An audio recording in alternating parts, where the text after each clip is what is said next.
Welcome to Bienville Studios. My name is JT Nesbitt, and this is the Confederate Wraith. This is XP2, the second and last Confederate Wraith built at the factory right here in New Orleans, located at 845 Carondelet Street. XP1 was bravely ridden at the Bonneville Salt Flats in 2004 by my dear friend Chris Roberts. The second bike we built starting in the fall of 2004. 2005, of course, the factory was leveled by Hurricane Katrina. This motorcycle was finished in December of 2004 to January of 2005 and was pretty much on the cover of every motorcycle magazine in period. This motorcycle was built by myself and Brian Case, who later went on to be the director of design at the Barber Museum via Modus Motorcycles.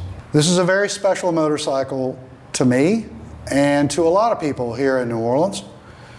It represents a departure from traditional design languages. As a matter of fact, the motorcycle itself can be expressed in a very simple set of circles and lines.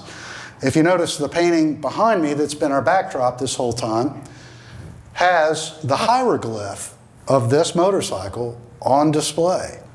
This was a prototype built in a raggedy old factory by children with no money at all. Nevertheless, here she sits. This bike has been sitting in a garage in Boca Raton, Florida for the past 20 years.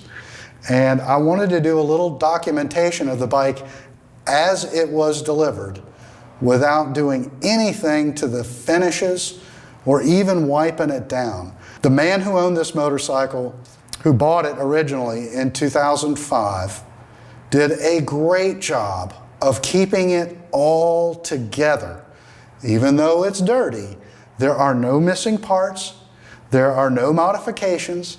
This is exactly the way us kids built this bike in 2004 and 2005. The bike went through a couple of different modifications. We did a few things, changed a few things here or there, and I'm in the process of deciding which direction to go with the restoration of this motorcycle. The reason why she's back here at the studio is a recommission or restoration, depending on a lot of factors. I haven't thought it all through yet, but I can't wait for the audience to join us on this little side project down memory lane.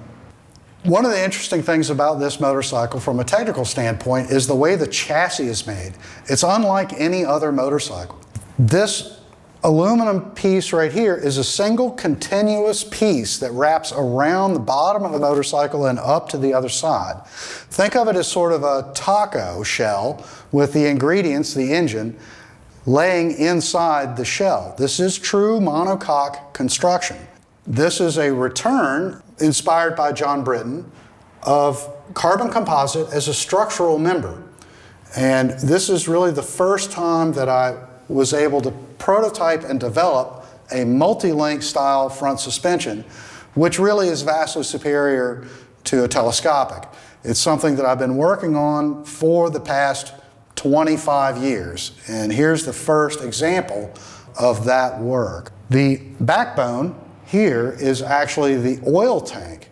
The fuel tank is filled from the side here, and the fuel tank actually lives underneath the motorcycle, with the exhaust system wrapping around and then back inside the chassis and exiting at the bottom. When this bike hit, people went crazy. They didn't know what to think of it. It inspired a tremendous amount of love and also a lot of hate. It was such a different approach to an American motorcycle. But if you really understand the gestalt behind this bike, you'd know that this is an homage to board track racing motorcycles from the teens and 20s. You can see it in its very low and compact with exposed engine and just the overall proportion of it. Basically, it's a seat with two wheels strapped to an enormous S&S Pro Stock style unit construction engine. This bike is angry when you ride it. It's almost like trying to ride a gorilla. Personally, this motorcycle means a lot to me. And at the time that I drew this motorcycle, I actually drew 3. I drew the G2 Hellcat, the Wraith, and the 4-cylinder. It's taken me 25 years to be ready to fulfill that 3rd column, the Magnolia 4.